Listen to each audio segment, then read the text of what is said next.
Assalamualaikum warahmatullahi wabarakatuh. Waalaikumsalam warahmatullahi wabarakatuh. Alhamdulillahilladzi nahmaduhu wa nasta'inu wa nastaghfiruh wa na'udzu billahi min syururi anfusina wa min sayyiati a'malina. May yahdihillahu fala mudhillalah wa may yudhlil fala hadiyalah. Allahumma shalli ala Muhammad wa ala ali Muhammad amma ba'du. Yang kami hormati Prof. Nur Rahman, Prof. Nur Mulkan, Bapak Ibu, khususnya teman-teman di Masjid Tilibang yang membidangi AIK, para peserta yang berbahagia, Pak Bambang dan kawan-kawan di Universitas Ibrahim Muhammadiyah.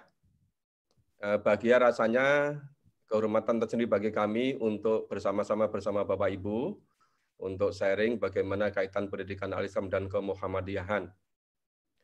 Mula pertama kita bersyukur karunia yang dilimpahkan pada kita semua, kita bisa ketemu dalam keadaan sehat walafiat. Semoga pertemuan ini membawa berkah kebaikan bagi kita semua. Semoga salawat serta salam senantiasa dilimpahkan pada Nabi besar Muhammad Sallallahu Alaihi Wasallam. Bapak Ibu sekalian, karena waktunya ini relatif terbatas, ini poin-poin penting. Ini di topik di judul itu ada pendidikan al-Islam dan kemuhammadiyahan. Tentu kita semua masih sepenuhnya menyadari bahwa pendidikan itu berbeda dengan pengajaran. Walaupun di dalam Islam itu ada istilah, ada tarbiyah, ada takdib, ada taklim, ya bahkan ada juga tadris, ada juga taklim, apa itu? Artil, ya, ada juga tahfidz. Nah, itu semua memiliki makna yang berbeda-beda. Paling tidak yang paling sering digunakan itu istilah di kita itu pendidikan dengan pengajaran atau pendidikan dengan pembelajaran. Kalau pendidikan itu bagaimana terbentuk perilaku, bagaimana pembiasaan, bagaimana penghayatan. Itu penekanan kepada pendidikan. Tapi kalau pengajaran pembelajaran itu penekanannya 3 aspek, afektif, kognitif, psikomotorik. Tapi biasanya didominasi oleh kognitif atau pengetahuan.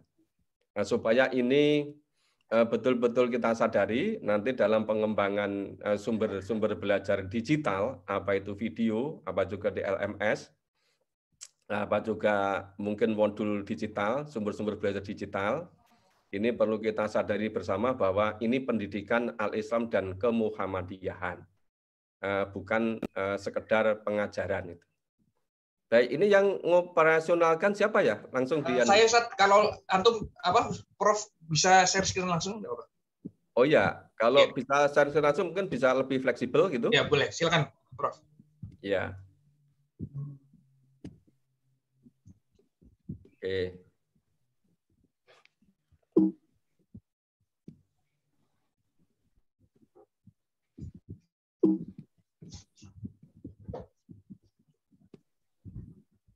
Sudah kelihatan Bapak Ibu ya? Ya, terlihat Prof.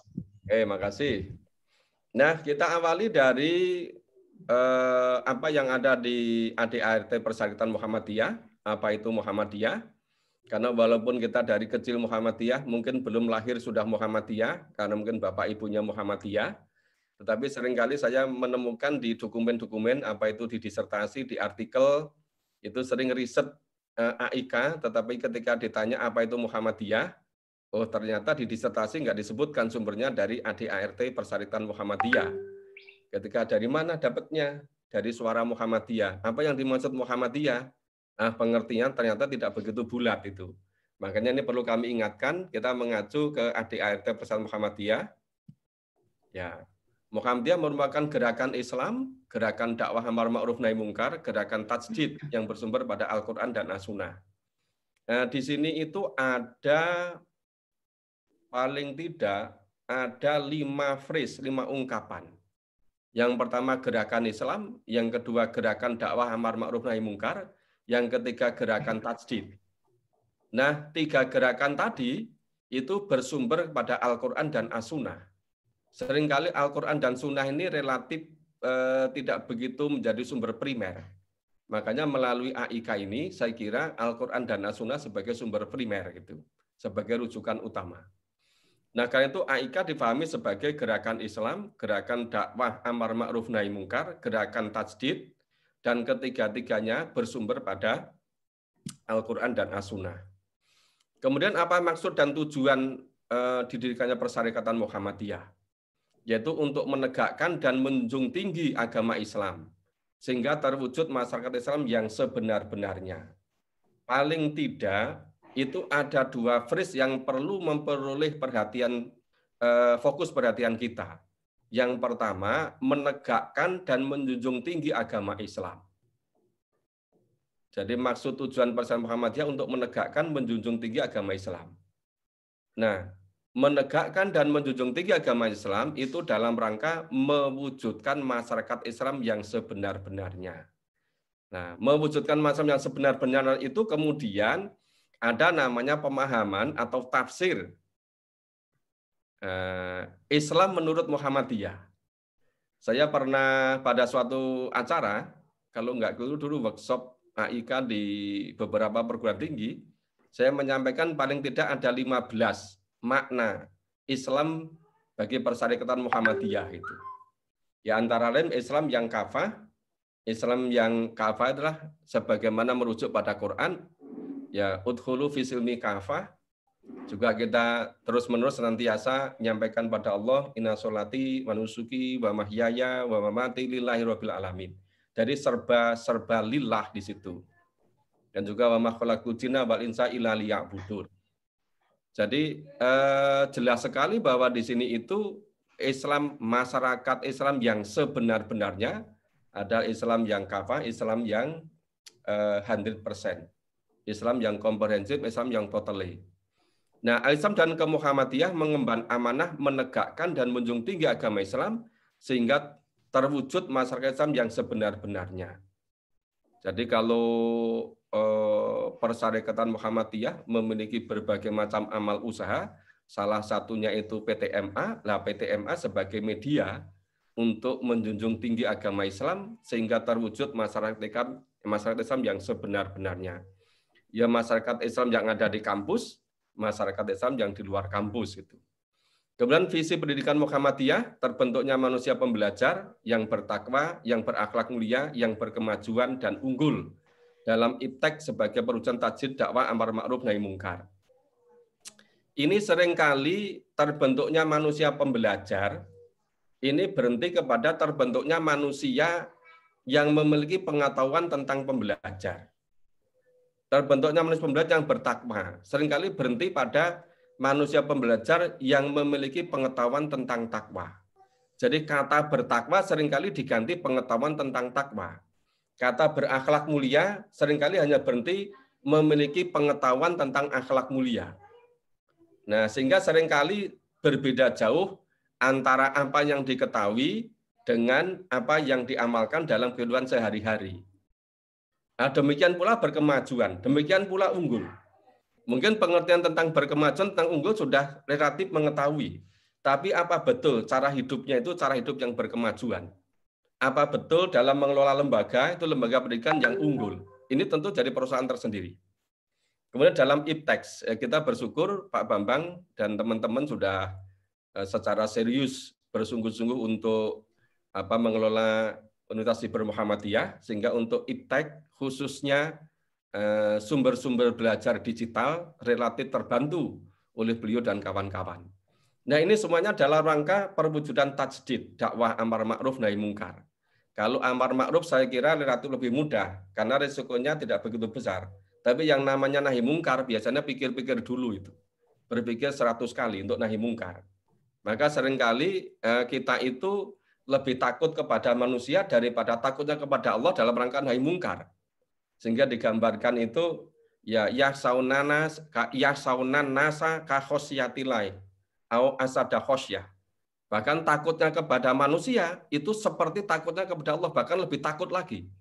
Sehingga jarang sekali yang memiliki keberanian untuk melakukan nahi mungkar. Rata-rata beraninya baru amar ma'ruf gitu. Nah, AIK sebagai dharma dari PTMA ini yang sering sekali memperoleh apresiasi dari berbagai pihak, termasuk dari dari Dirjen, termasuk dari para pimpinan negara, khususnya yang membidangi pendidikan, seringkali mengapresiasi karena PTMA memiliki catur dharma, bukan hanya tridharma, tetapi ada dharma al-Islam dan kemuhammadian. Di samping dharma pertama pendidikan pengajaran, yang kedua penelitian publikasi, dan yang ketiga pengabdian pada masyarakat. Nah, AIK difahami atau merupakan kerangka rujukan perilaku warga PTMA. Rujukan perilaku, baik perilaku akademik maupun perilaku praktis dalam kehidupan sehari-hari, baik di dalam kampus maupun di luar kampus. Mungkin dikatakan dimanapun dan kapanpun berada gitu. Nah, AIK merupakan pendidikan bagi mahasiswa secara terprogram dalam bentuk semester maupun di luar semester. Nah, nanti di ujung akhir itu ada file-file terkait bagaimana implementasi pendidikan al-Islam dan kemuhammadian, implementasinya pada kebijakan MBKM, Merdeka Belajar Kampus Merdeka. Baik, sebetulnya untuk siapa saja AIK itu? Nah, AIK di PTMA bukan hanya untuk mahasiswa, tetapi juga untuk seluruh pimpinan, ya seluruh pimpinan, tentu termasuk juga segala unsur-unsurnya, mulai dari Bapak Ibu top leader, rektor, ketua, direktur, para wakil rektor, dekan, dan seterusnya. Mungkin juga termasuk unsur-unsur dari BPH, dari perwakilan pimpinan yang masuk di BPH, gitu kan. Kemudian para dosen, terutama dosen tetap, syukur-syukur juga dosen tidak tetap, atau tetap dosen, gitu kan. Juga tenaga kependidikan. Nah, yang seringkali itu terbatas orientasinya AIK untuk mahasiswa. Tetapi relatif sedikit intensitasnya misalnya AIK untuk diamalkan oleh para pimpinan, oleh para dosen, oleh para tendik itu. Ya mungkin karena mahasiswa itu di perguruan tinggi masuk bagian yang relatif tidak memiliki kewenangan, maka lebih mudah membicarakan AIK untuk mahasiswa daripada AIK untuk pimpinan. Mungkin untuk AIK untuk pimpinan itu agak takut juga, nggak gitu berani. AIK untuk dosen juga begitu. Makanya paling mudah ya sekarang kita bicarakan AIK untuk mahasiswa saja. Yang untuk pimpinan, untuk dosen, untuk tendik mungkin lain kesempatan gitu. Nah, ini secara garis besarnya AIK untuk program studi seluruhnya yang di undergraduate di S1 atau level 6 dalam KKNI ya. Itu dipilah jadi dua. AIK untuk mahasiswa muslim yang sebelah kiri ini ada 1 sampai 4. AIK perspektif multikultural itu yang sebelah kanan. Itu bukunya saya kira dua-duanya sudah ada. Buku pedoman AIK baik untuk yang sebelah kiri maupun yang sebelah kanan. Nah, yang sebelah kiri itu AIK 1 namanya keimanan dan kemanusiaan, sedangkan yang perspektif multikultural Islam dan agama dunia. Kemudian AIK mohon maaf Prof. Tris, slide-nya sepertinya tadi bergerak, sekarang tidak bergerak, Prof. Oh, tidak bergerak? Dipun share screen kembali. Oh iya. Oke, makasih Pak Bambang. Kami beruntung karena diingatkan oleh Pak Bambang. Sudah kelihatan? Sampun. Ya, alhamdulillah. Ya. Jadi untuk AIK 2 itu ibadah, akhlak, dan muamalah. Untuk yang AIK perspektif multikultural menjadi etika Islam. Kemudian AIK 3 itu kemuhammadiyahan. Untuk AIK perspektif multikultural menjadi studi kemuhammadiyahan. AIK 4 sama Islam dan Ipteks atau Islam dan ilmu pengetahuan. Nah, bagaimana rincian dari keempat AIK itu? Paling tidak kita bicarakan 4 unsur. Pertama terkait dengan kompetensi, kedua terkait dengan materi atau bahan sebagai konteks untuk mencapai kompetensi, yang ketiga terkait berbagai macam kegiatan atau proses, utamanya pembiasaan untuk mewujudkan kompetensi. Dan yang keempat, unsur keempat adalah bagaimana cara mengetahui tingkat ketercapaian kompetensi yang dikenal dengan penilaian. Mungkin untuk AIK memang tidak perlu ujian atau tes, karena tes itu sifatnya kognitif. Sedangkan AIK tadi pembentukan perilaku Islami yang bersumber pada Al-Quran dan Sunnah. Mungkin kalau bisa diminimalisir ujian, apalagi ujian tulis, tetapi diperbanyak dengan observasi atau pengamatan terhadap bagaimana implementasi AIK dalam kehidupan sehari-hari. Untuk yang AIK 1 mengenai keimanan dan kemanusiaan, itu diorientasikan pada penghayatan terhadap rukun iman, penghayatan terhadap peri kemanusiaan. Rukun iman ada 6, misalnya iman kepada Allah, itu fokusnya 1, memunculkan kesadaran dimanapun kapanpun berada, itu selalu dibersama oleh Allah. Ya wa huwa ma'akum ainama kuntum, wallahu hablum min hablil warid. Jadi Allah itu nyertai kita dimanapun kapanpun kita berada. Dan Allah itu lebih dekat daripada urat leher kita. Demikian pula iman kepada malaikat, itu memunculkan kesadaran dimanapun kapanpun kita sadar sesadar-sadarnya bahwa apapun yang kita perbuat itu pertanggungjawaban besok di akhirat itu dicatat secara lengkap oleh malaikat. Sehingga tidak memungkinkan ketika misalnya ngelola perguruan tinggi ketika masih kecil itu masih jujur, ya tidak menggunakan haknya, tapi begitu sampai ratusan miliar, setengah triliun, mulai ada gangguan-gangguan, ada godaan-godaan.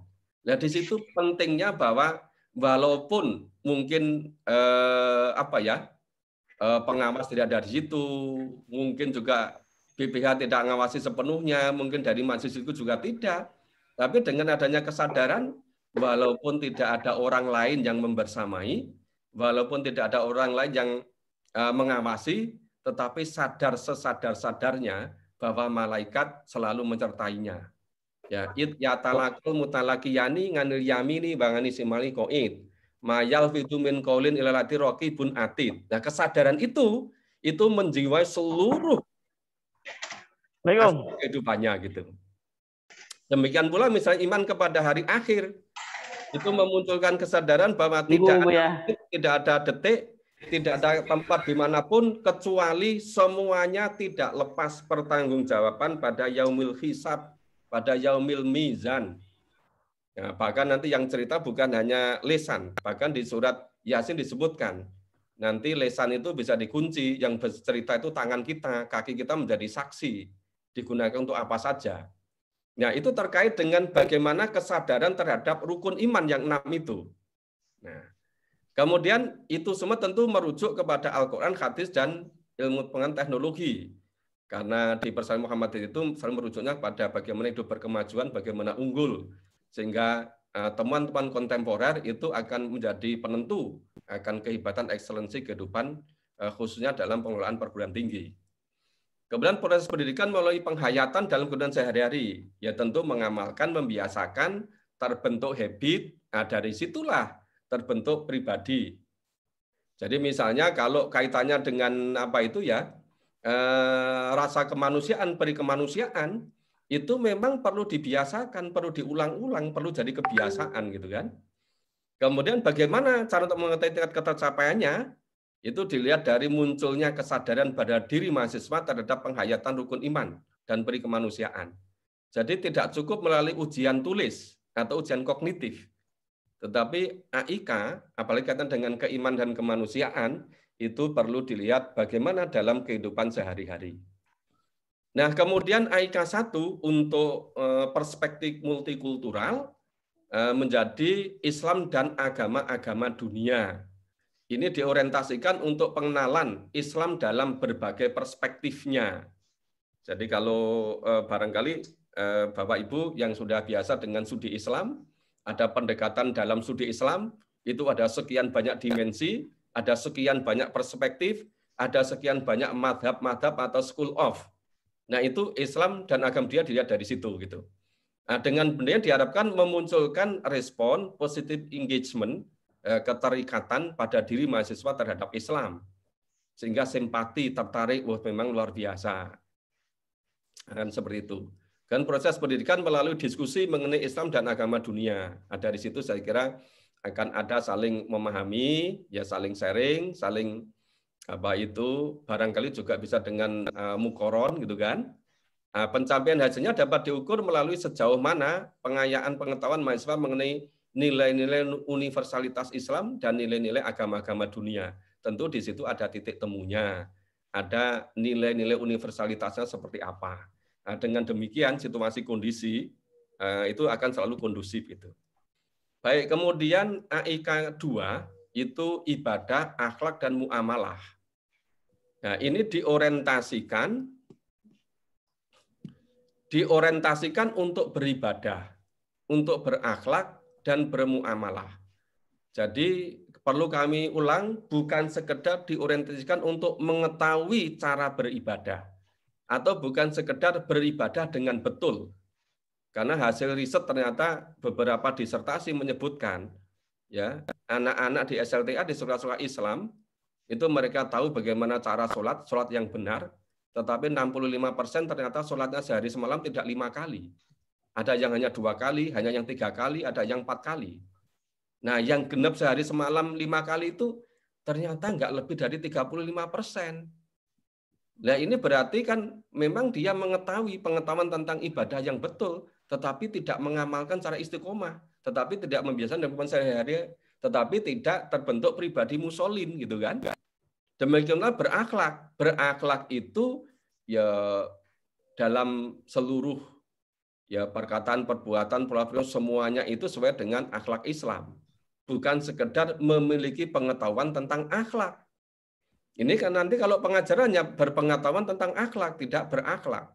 Padahal di sini itu berakhlak dan bermuamalah dalam kehidupan sehari-hari dengan merujuk pada Al-Quran, hadis, dan di Persyarikatan Muhammadiyah.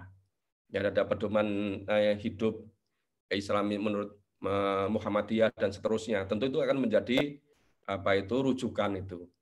Proses pendidikan dengan pembiasaan ibadah, kepembiasaan akhlak, pembiasaan muamalah dalam kehidupan sehari-hari. Jadi kuncinya melalui pembiasaan berbagai macam aktivitas.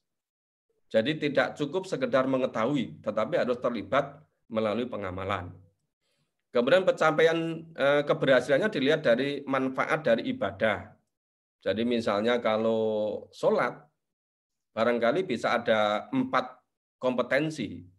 Yang pertama, mahasiswa bisa sholat dengan betul. Yang kedua, mahasiswa mengamalkan sholat. Yang ketiga, mahasiswa terbiasa sholat dalam kehidupan sehari-hari. Dan yang kelima, terbentuk pribadi musolin pada setiap mahasiswa di PTMA. Nah, kalau sudah mencapai kompetensi yang keempat, tentu kompetensi ketiga, kedua, kesatu sudah dilalui. Makanya yang dituju sebetulnya terbentuk pribadi musolin. Nah, pribadi musolin itu kan selalu fi wujuhi min athari sujud. Dari world view-nya, pola pikirnya, cara hidupnya, totally itu dengan pandangan Islam. Ya. Nah, kemudian demikian pula ketika berakhlak juga begitu, muamalah juga begitu. Jadi bagaimana itu pembiasaan dalam kehidupan sehari-hari. Maka saya kira untuk penilaiannya itu sebenarnya tidak cukup dengan ujian tulis, tetapi penilaiannya melalui non-tes. Dibuat instrumen pengamatan melalui lembar pengamatan yang sederhana, simple, tetapi bisa dipegang oleh dosen, dipegang oleh mahasiswa, dipegang oleh teman sejawat mahasiswa, dipegang oleh beberapa pihak. Nah, itu nilai dari AIK gitu.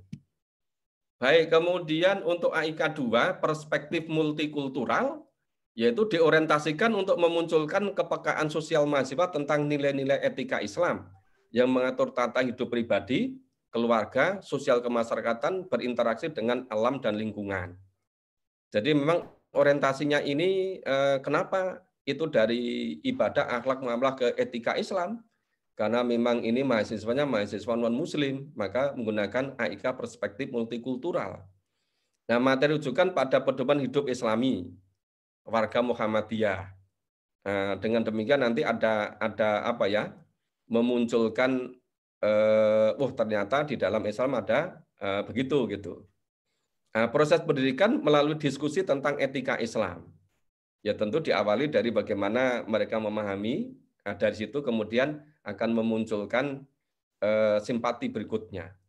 Pencapaian hasilnya dapat diukur melalui sejauh mana pengayaan pengetahuan mahasiswa mengenai nilai-nilai universalitas etika Islam.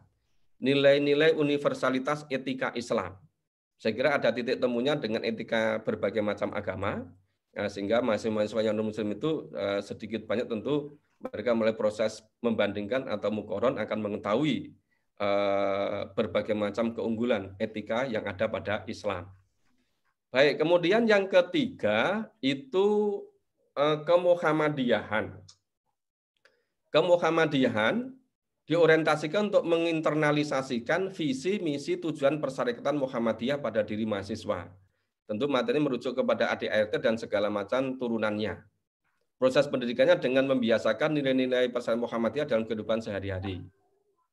Pencapaian keberhasilannya bisa dilihat dari penghayatan mahasiswa dalam kehidupan sehari-hari sesuai dengan visi, misi, tujuan persyarikatan Muhammadiyah dengan segala macam turunannya gitu.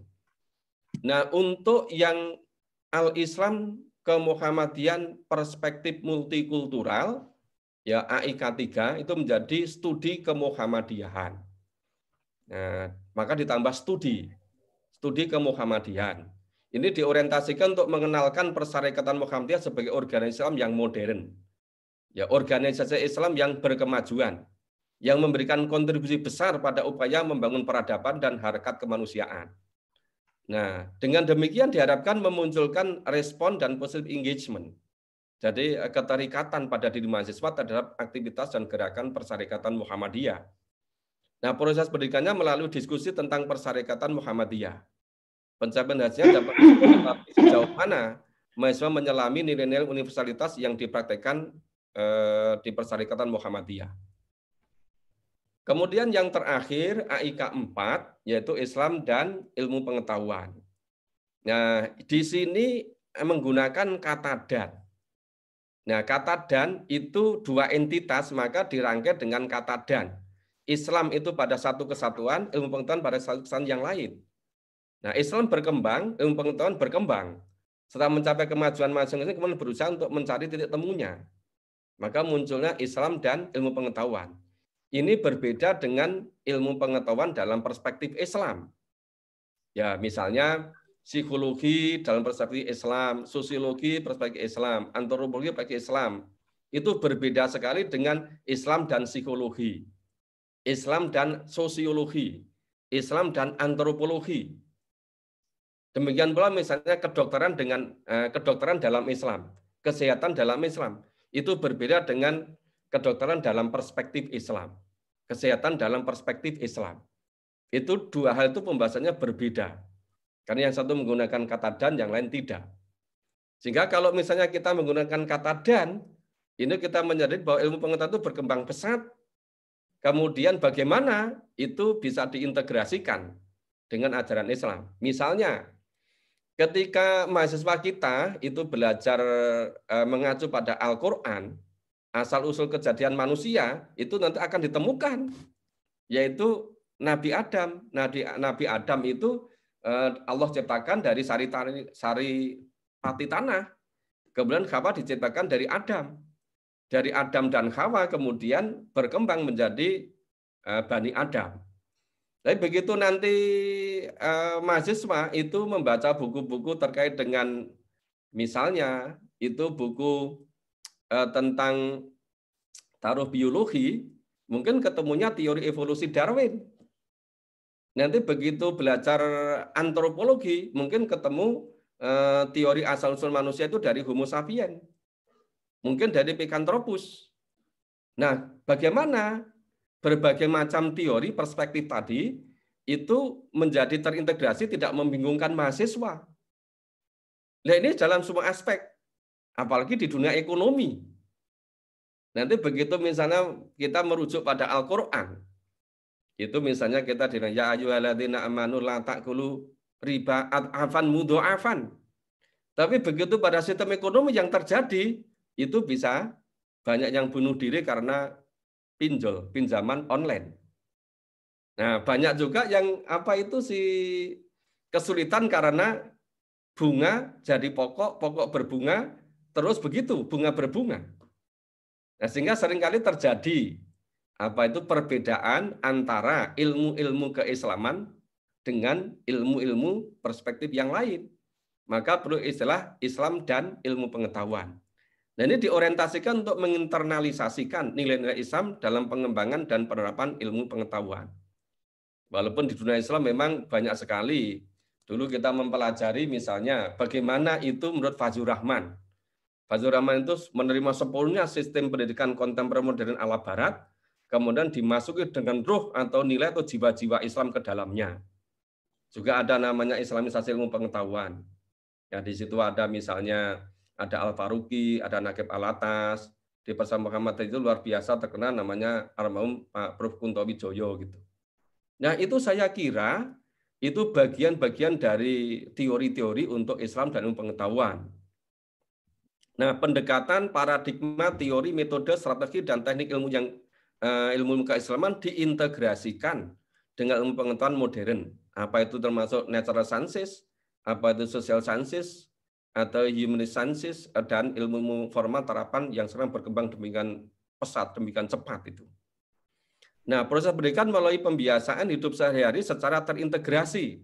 Nah, tadi misalnya bagaimana mengisi hidup sehari-hari. Itu terkait dengan misalnya kebiasaan kita untuk makan, minum. Yang mana dulu bagaimana. Menurut perspektif pemahaman Islam bagaimana. Menurut ilmu kedokteran, kesehatan seperti apa. Itu bisa dipelajari secara terintegrasi. Demikian pula misalnya dalam mengatur rumah tangga. Demikian pula dalam kode etik pengembangan profesi karir, dan seterusnya. Tentu ini akan betul-betul menjadikan kontributor sendiri kalau dilakukan secara sungguh-sungguh, serius itu. Nah, pencapaian hasilnya dapat dilihat dari implementasi Islam dan ilmu terintegrasi dalam kehidupan sehari-hari.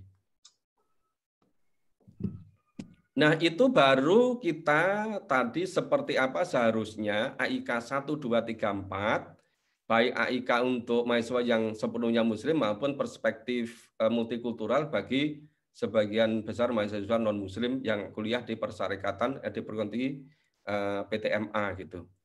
Nah, tentang strategi bagaimana pendidikan AIK diimplementasikan, itu secara umum barangkali bisa masuk pada 5 macam ini, tentu juga bisa ditambahkan yang lain-lain. Yaitu pendidikan untuk perbaikan perilaku mahasiswa dalam kehidupan sehari-hari. Ini bertujuan untuk mengetahui, memahami, mengamalkan, membiasakan hidup sesuai dengan ajaran Islam dalam kehidupan sehari-hari. Kemudian pendalaman materi AIK dengan modul digital, sumber-sumber belajar digital, video melalui LMS, dan seterusnya. Relatif kami sebagai pengguna LMS itu begitu mudah, begitu menikmati. Misalnya ada LMS untuk pendidikan profesi guru, misalnya untuk sertifikasi dosen, misalnya untuk nilai BKD. Itu dengan LMS itu rasanya kok jadi hidup ini jadi begitu sistematis, begitu mudah itu. Nah, yang dulu itu ketika manual, waduh, mengumpulkan bukti-bukti di print dulu dan itu rebyeknya setengah mati. Tapi begitu semuanya dibuat sumber digital, ya itu semuanya sudah bisa digabungkan secara online, wah menjadi demikian enak hidup ini gitu. Nah, harapannya nanti juga begitu perkuliahan atau pendidikan AIK gitu. Nah, kemudian melalui berbagai macam kegiatan seperti kegiatan Baitul Arqam, kajian Islam, malam ibadah, kegiatan di IMM, di Tapak Suci, Hizbul Waton, masjid, kegiatan di masjid, ilazismu, kegiatan di ranting, cabang, daerah, dan seterusnya. Biasanya kalau di pimpinan daerah, wilayah sudah relatif menarik. Biasanya yang kurang menarik itu di tingkat akar rumput di PRM itu. Sehingga banyak yang PRM tidak begitu terus secara bagus itu. Nah, saya kira warga PTMA itu ya perlulah nggarap ranting di daerahnya masing-masing gitu. Kemudian kegiatan pada kebijakan Merdeka Belajar Kampus Merdeka MBKM. Saya kira ini betul-betul kebijakan luar biasa yang diterapkan untuk AIK. Tetapi nggak cukup saya kira waktunya kalau kita bicara strategi implementasinya MBKM AIK keseluruhan, karena tadi waktunya hanya 30 menit dan sepertinya sudah 30 menit kelewat ini. Ya. Strategi ini mengarah pada pengamalan pembiasaan sampai terbentuk pribadi Islam. Kemudian penilaian dengan pengamatan terhadap kehidupan nyata mahasiswa dan kehidupan sehari-hari.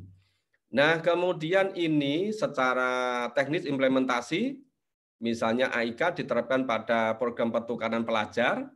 Ya, tentu mekanisme ini sudah ada pada buku panduan.